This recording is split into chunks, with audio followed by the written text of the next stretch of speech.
बोली बांके बिहारी लाल की जय, सच्चिदानंद भगवान की जय, श्रीमद् भागवत पुराण की जय। राधे राधे भक्तों, कथा के आज के प्रसंग में कलयुग का प्रारंभ कैसे हुआ। सूत जी गोस्वामी मुनि कहते हैं कि पांडवों का स्वर्गारोहण के पश्चात परीक्षित को हस्तिनापुर का राजा बनाया गया।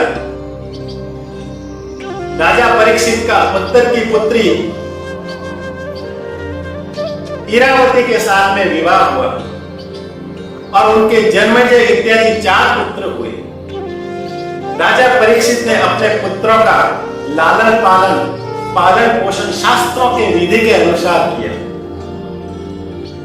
राजा परीक्षित कहते थे कि लालयेत पंचम वर्षाणि 10 वर्षाणि ताड़ये, प्राप्ते तु षोडशे वर्षे पुत्रं मित्रं वराचरे।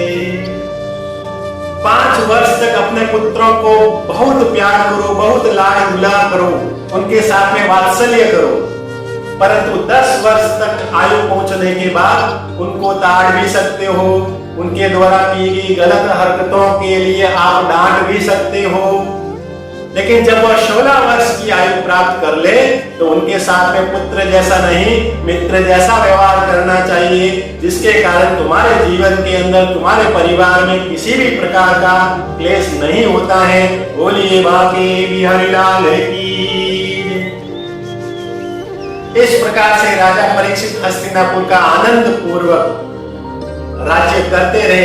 एक दिन की बात है, राजा परीक्षित घोड़े पर सवार होकर नगर के भ्रमण की ओर जब रवाना हुए, नगर का भ्रमण कर रहे थे, तब उन्होंने देखा कि एक बैल जिसके 3 पैर टूटे हुए थे, एक पांव पर खड़ा था और उनके सामने एक गौ माता रुदन कर रही थी, दुखी थी, उनके सामने रो रही थी।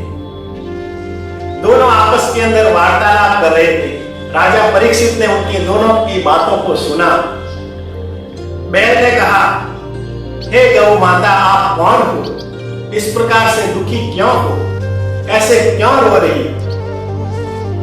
उस गौ माता ने कहा, मैं पृथ्वी हूं। जब भगवान श्री कृष्ण इस धरा पर थे, भगवान श्री कृष्ण के चरण मेरे ऊपर पड़े हुए थे, तब चारों ओर धर्म ही धर्म था, लोग सुख ही सुखी थे।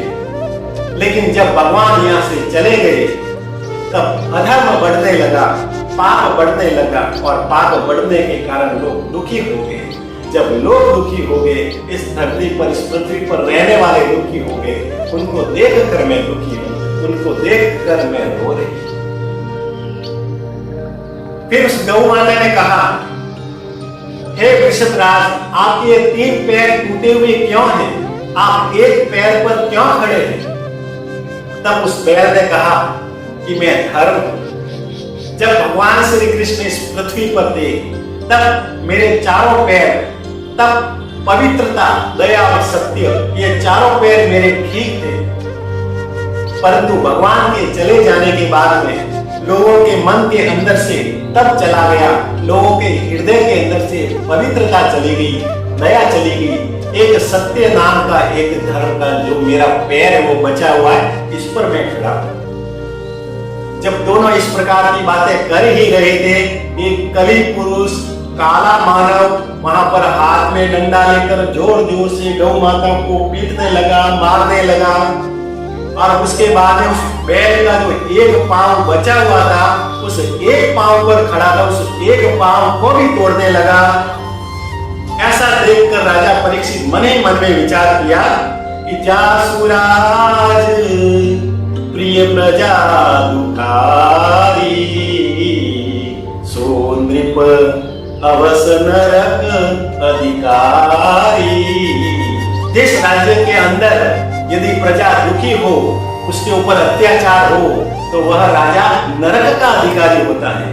और मेरे राज्य के अंदर इस प्रकार से किसी प्राणियों के ऊपर, जीव के ऊपर अत्याचार हो रहा है, ऐसा तो धर्म का नष्ट ही हो जाएगा, लेकिन मेरे जीते हुए मैं इस धर्म को नष्ट होने नहीं दूंगा, मैं इस काल पुरुष को अभी समाप्त कर दूंगा। ऐसा कहते हुए उस राजा परीक्षित ने निषाद माद दे खड़ाम निर्मये अधर्म हेतवे, अपने हाथ से तलवार को निकाला, उस काल पुरुष को मारने लगा, मैं तुम्हें अभी वध कर दूंगा।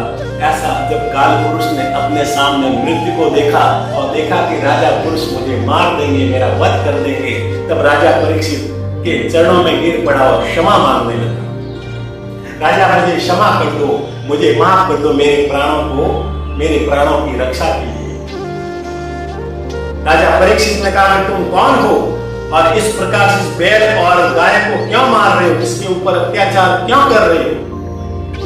तब उस काला मानव ने कहा कि मैं कलयुग और राजन अब आगे से इस प्रकार का होता रहेगा, एक दूसरे के ऊपर लोग अत्याचार करते रहेंगे, अधर्म करते रहेंगे, पाप चलता रहेगा। राजा परीक्षित ने कहा, मेरे जीते जी मेरे राज्य के अंदर यदि इस प्रकार का होगा, इससे पहले मैं तुझे समाप्त कर दूंगा, तेरा वध कर दूंगा। बोलिए बांके बिहारी लाल की। उस काल पुरुष ने कहा कि हे राजन, मुझे क्षमा करो, मेरे प्राणों को छोड़ दो, क्योंकि मैं अपने इच्छा से यहाँ पर स्वतः ही नहीं आया हूँ, मैं तो काल चक्र के प्रभाव से आया हूँ, विधि का विधान है, इसलिए कलयुग के रूप में मैं यहाँ पर आया हूँ, मुझे छोड़ दो।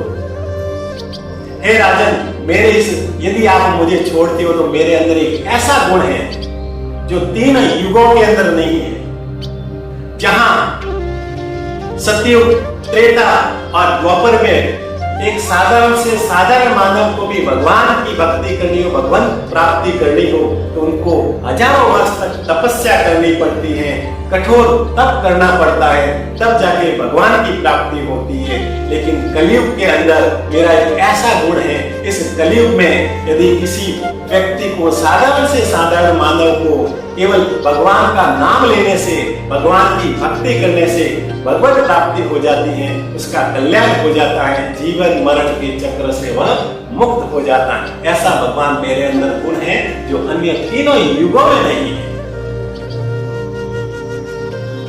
राजा परीक्षित ने कहा, अच्छा यदि इस प्रकार का है तो फिर मैं तुम्हें क्षमा करता हूं। तुम धर्मराज परीक्षित के शरणों में आए हो। धर्मराज युधिष्ठिर और अर्जुन के इस वंश के अंदर धर्म ही धर्म है, जहां पर यदि कोई शत्रु भी आ जाता है उसको क्षमा कर दिया जाता है, उसके प्राणों की रक्षा की जाती है। जाओ, मैं तुमको क्षमा करता हूं, यहां से चले जाओ। तब काल पुरुष ने, उस कलयुग ने कहा कि हे भगवान, हे राजन, मैं जाऊं तो जाऊं कहां पर? जहां देखूं आपका ही आपका राज्य है, मुझे कोई स्थान दो, वहां पर मैं चला जाऊं। तब राजन ने कहा, राजा परीक्षित ने कहा, द्यूतम पानम स्त्रिय सूना यत्रा धर्मश्च मेरिधि। तुम जुआघर में चले जाओ, तुम एक मदिरालय में जा सकते हो, तुम कत्ल खाने में चले जाओ, तुम वेश्यालय में चले जाओ, मैं तुमको 4 स्थान देता हूं, वहां पर जाकर तुम रह सकते हो। वो कलयुग चारों ओर घूमता रहा, घूम फिर के पुनः राजा परीक्षित की चरणों में आकर गिर पड़ा और कहने लगा, हे राजन, मैं चारों ओर घूम गया, लेकिन जहां पर देखो वहां पर इस प्रकार के कोई स्थान नहीं है, वहां पर मैं नहीं रह सकता हूं, कैसे रहूं? कृपया करके मुझे कोई 5 बार अन्य स्थान बताइए। तब राजा परीक्षित ने कहा कि जाओ, मैं तुमको 5वां स्थान देता हूं, तुम स्वर्ण में जाकर रहो, सोने में जाकर रहो। जैसे ही राजा परीक्षित ने कहा कि तुम स्वर्ण में जाकर रहो, तो कलयुग ने तुरंत स्वर्ण के अंदर अपना स्थान बना लिया। इस प्रकार से कलयुग ने जब स्वर्ण में स्थान बनाया, भगवान श्री कृष्ण ने भी कहा है कि धातु नाम अस्मि कांचनम। धातुओं में जो कंचन है, सोना है, स्वर्ण है, उसके अंदर मैं रहता हूं, वही मैं हूं। तो एक तरफ तो कलयुग ने कहा है कि मेरा स्थान स्वर्ण है, दूसरी तरफ भगवान श्री कृष्ण भी कहते हैं कि सोने में मैं निवास करता हूँ। तो यदि हमारे पास में सोना हो, हम यदि किसी स्वर्ण को देखते हो, तो हम ये कैसे अनुमान लगाएं कि यहाँ पर भगवान श्री कृष्ण का निवास है या कलयुग का निवास है। तब साधु संतों ने, ऋषि मुनियों ने बहुत ही सुंदर बात कही है कि यदि कोई मानव पाप और अधर्म से यदि कमाकर कोई सोना लाता है तो उसके अंदर कलयुग निवास करता है। कोई ईमानदारी और मेहनत से यदि कोई कमाई करके सोना लाता है, उनके पास स्वर्ण होता है, तो उसके बाद भगवान श्री कृष्ण का निवास होता है। बोलिए बाके बिहारी लाल की। इस प्रकार से कलयुग धीरे धीरे स्वर्ण के अंदर अपना स्थान बनाता गया, स्वर्ण के अंदर प्रभाव डालता गया। स्वर्ण के बाद धीरे धीरे इस धरा पर, इस कलयुग के अंदर अपना पैर पसारते रहे। जहां पहले केवल एक राज्य के लिए दो राजा आपस में लड़ते थे, अब धीरे धीरे उस राज्य को छोड़कर सोने के लिए, स्वर्ण के लिए लड़ने लगे, झगड़ने लगे, एक दूसरे का कत्ल करने लगे, हत्याएं करने लगी और धीरे धीरे कलयुग है वो प्रारंभ हो गया। बोलिए बाके बिहारी लाल की।